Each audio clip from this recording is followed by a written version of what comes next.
डम्बु कस्तो छ चाहिँ थाहा छैन अरू सब सिमेन्टको हुन्थ्यो अरू ठाउँतिर किमालमा तल रोसीमा यो पनि त्यही हो खै हेर्दा त बच्चा छ त्यही है बजाम त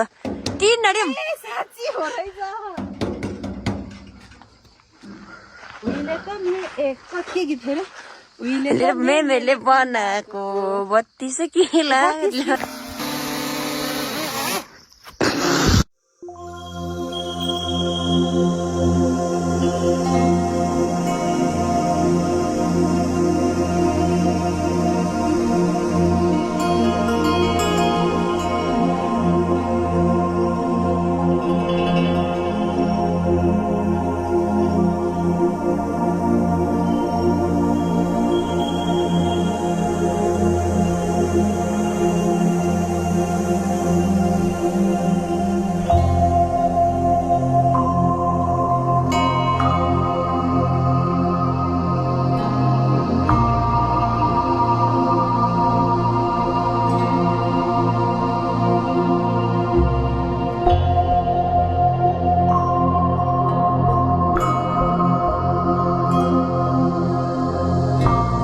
भन्दा चाहिँ कम छैन है भनेर कति भन्नु यार यो ठाउँको मैले धेरैचोटि भ्लग बनाएँ तर अहिलेको जस्तो मौसममा चाहिँ म आएको छैन के त्यो सुक्या बेला त्यस्तो बेला परिरहेको थियो नि त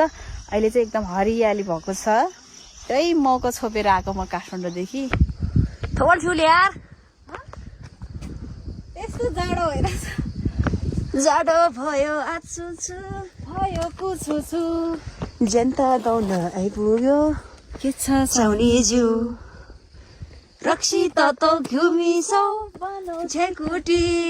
ल्याउ शैली तुङमालाई शीतल सुकुटी टुङ टुङ नौ बुद्धको भयो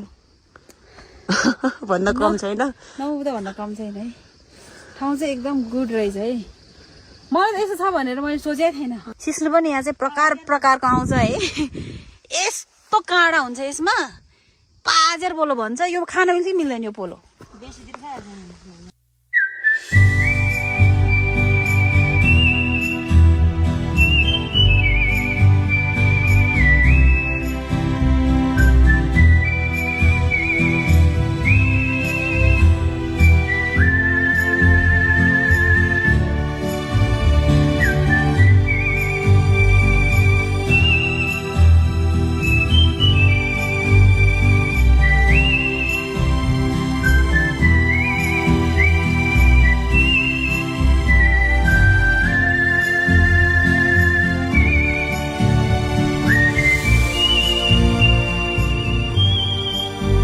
माथि ग्याङलिङमा आउनु भयो भने चाहिँ यो 7 बाटोमा चाहिँ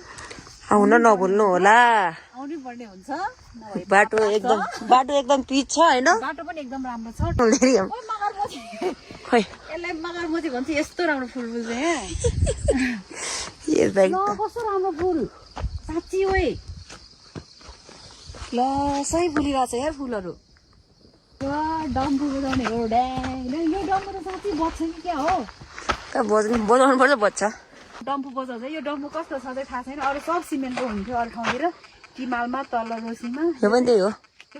खै हेर्दा त बच्चा छ त्यही है बजाम त तीन नडिम साँच्ची हो रहेछ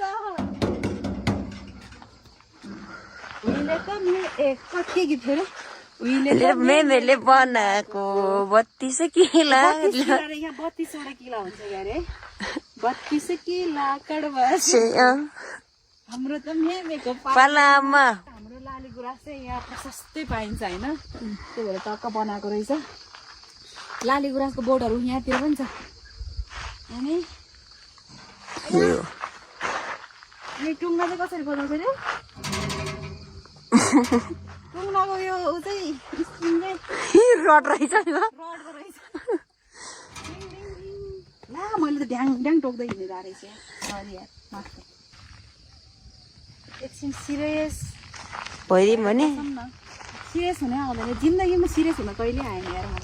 उकालीमा पनि हजुर चट्नै पर्ने रहेछ रुखमा नि औ ए चुमेन प्युर खाब्रिम ओइ मलाई थाहै थिएन मैले यो फुल अहिलेसम्म टिपेको छैन प्युर खाब्रिम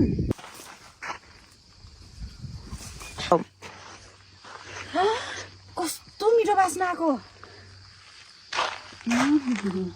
यो फुल चाहिँ मेरो भ्युअर्सहरूको लागि मक्क भएर थाप्यो आहा, मैले पायो टुङ्ना त तिन तारे भन्थ्यो के हो तिन तारे तिन छ तारे चाहिँ रहेछ हौ